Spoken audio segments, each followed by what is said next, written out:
Picture this.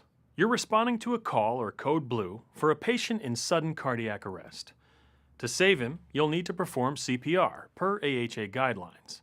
Will this patient survive with manual CPR alone? It's hard to say. According to a 2013 American Heart Association study, nearly 360,000 people suffer sudden cardiac arrest outside of a hospital, with less than 10% of patients surviving. Additionally, many healthcare workers report that performing CPR is one of the most physically demanding parts of their job. With the ROSC miniature chest compressor, you can quickly deploy mechanical CPR, allowing you to focus on other tasks, which may increase the odds of the patient's survival. This is because the ROSC miniature chest compressor not only meets AHA guidelines, but offers consistent compressions with minimized interruptions and better venous return and cardiac output. ROSC never gets tired or fatigued, allowing you to focus on the patient's other needs. It can be used in a moving ambulance or on a hospital bed, which will reduce fatigue and back injuries to healthcare workers.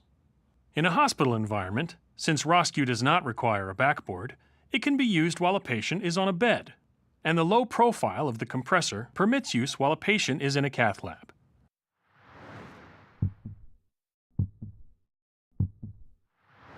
Now, let's walk through the setup and operation of the ROSC miniature chest compressor. ROSC is intuitive and easy to use. There's no complicated programming, and it can be effectively deployed in 10 seconds, minimizing interruptions to CPR. To prepare the device for use, first place the carrying case near the patient. Then unpack the compressor, head stabilizer, and the torso restraint. Roll the torso restraint out in a continuous line, making sure the Velcro does not self-attach. Unlike a belt that will still pull tight when twisted, the torso restraint will not function properly if it is not rolled out flat. This must be done before putting it on the patient.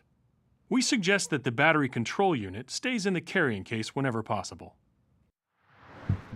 Next, check that the charging plug, which is accessed through a flap on the side of the bag, has been removed from the control unit. If the plug is still attached, the main rocker switch will not illuminate.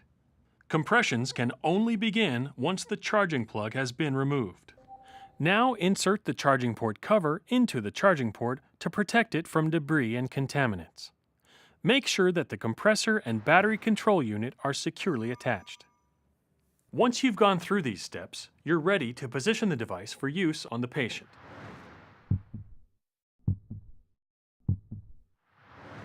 First, carefully tilt the patient, allowing the torso restraint to pass under his or her back. Use the Resuscitation International beating heart symbol on the torso restraint to center it under the patient's back. Alternatively, one responder can straddle the patient and lift their arms, pulling them forward, while the other responder slips the torso restraint under the patient's back and uses the beating heart symbol for proper alignment. Be sure to utilize proper technique to avoid injury to yourself or the patient. While making sure that the umbilical power cord points toward the patient's feet, position the center of the compressor pad of the compressor along an imaginary line that connects the patient's nipples. This should be approximately 3 to 4 centimeters, or 1.2 to 1.6 inches, from the bottom of the sternal notch. In a pinch, you can use 1 to 2 fingers width as the measurement. Pay close attention to the proper placement of the compressor pad. Incorrect positioning will diminish the quality of compressions and may cause injury to the patient.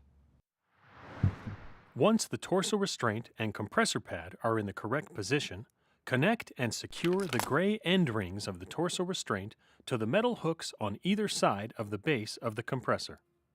As you do this, maintain the center line of the compressor pad on the patient's chest. With your responding partner, pull the torso restraint ends out and down, tightly and firmly in unison, using the Velcro to secure the fit. Finally, tuck the ends of the torso restraint under the patient for increased security. An important aspect to successful CPR using ROSC is the torso restraint. It must be securely tightened in order for the compressor to successfully perform compressions. Attention to the proper application and securing of the torso restraint is the key to successful deployment. Once you've properly attached and secured the device, set the main power rocker switch to on. It will illuminate. Then press the Start-Stop button on the battery control unit to begin compressions. The first few compressions will be partial strokes due to the device calibrating and are appropriate for proper function of this device. These compressions are calibrating the minimum force required for the depth chosen, adjusting to the patient's anatomy. If the rocker switch is left on but the unit is not in use, the 6 LEDs on the control unit will flash continuously in unison.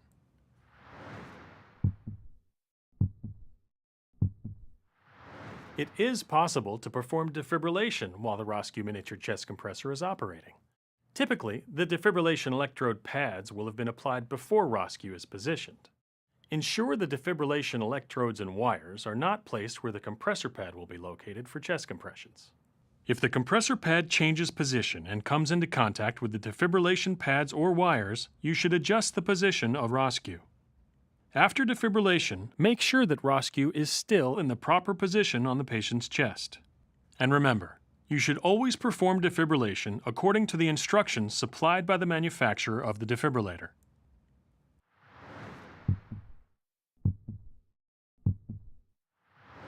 Perhaps the most useful feature of ROSC is that it can be used while transporting a patient, which not only ensures consistency of compressions, but that compressions will not be interrupted.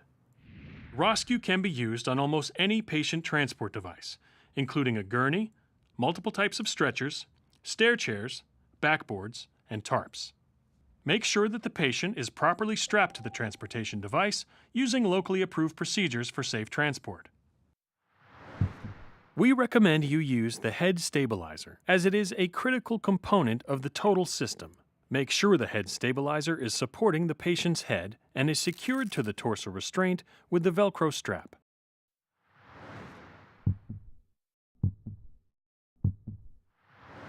Once the patient achieves ROSC or CPR is terminated, press the Start-Stop button to end compressions.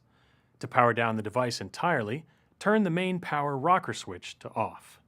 Then, remove the compressor from the patient's chest. Disconnect the torso restraint from the compressor by pulling up on one side of the Velcro torso restraint end. It is not necessary to remove the torso restraint after ROSC is achieved. Should the patient recode, the torso restraint could then be easily reattached. Note that the torso restraint and head stabilizer cover are single-use items, meaning they should be discarded and replaced after each use. Set ROSC and disposables aside and attend to your patient. Now that you know how to operate the device, you're ready to perform CPR with the ROSC miniature chest compressor.